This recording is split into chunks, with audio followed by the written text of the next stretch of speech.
Much since I've been with St Luke's, we've put teams in every year and again have a couple of teams going into it. The feedback that we get from the staff, we do it as a team bonding thing as well, but the feedback that we get from people who go through this program is outstanding.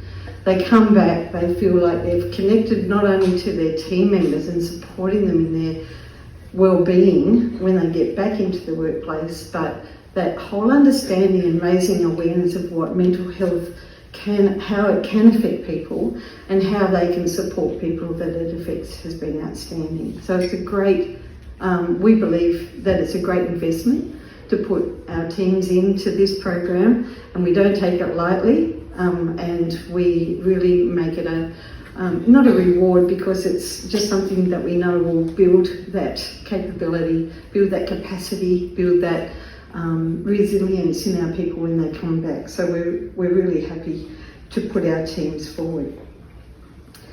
Over the page, it has created a bit of a shift from the old way of St Luke's to the new way.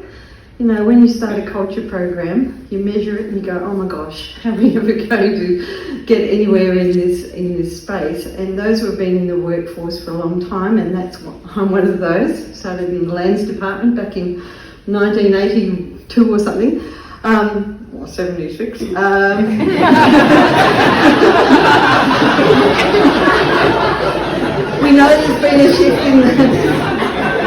We know there's been a shift in the workplace, and we do not tolerate bad behaviour, and we do not tolerate bullying.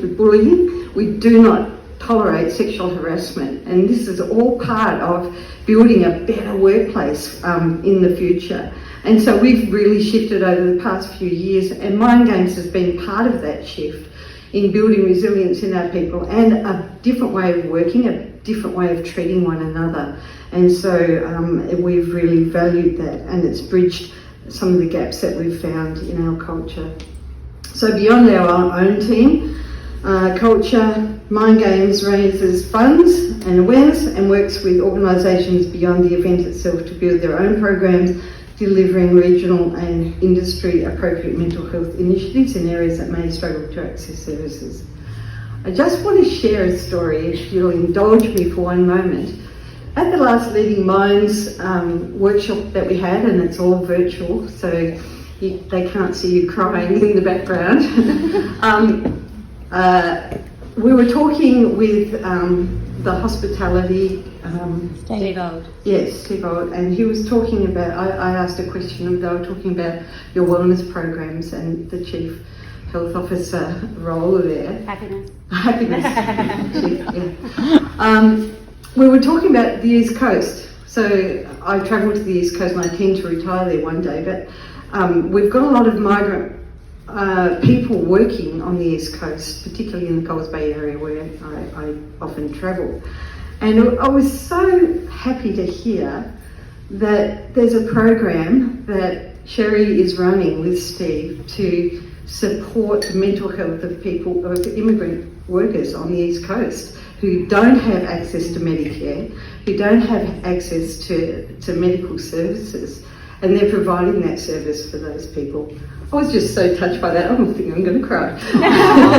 No, but these are the sort of things that Mind Games supports, and you might not hear those stories, but they're so valuable.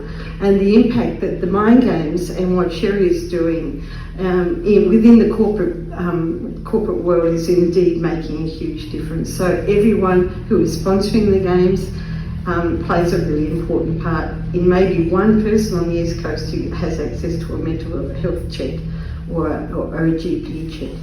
So it's what I started with. Even if it's for one person, it's worth it. So in conclusion, this collaboration is critical when it comes to health and well-being. We know throwing money at problem doesn't buy you a solution. It takes working together on an innovative approach like the Mind Games to make Tasmania the healthiest island on the planet. And I applaud you all for your support and of this brilliant initiative which benefits your people and improves the mental health of the whole community. So thank you for coming to our building tonight enjoy yourself, and please reach out to any St Luke's people, although they're a bit undercover tonight, but certainly we're very pleased to host this event on behalf of the Minor Games. Thank you.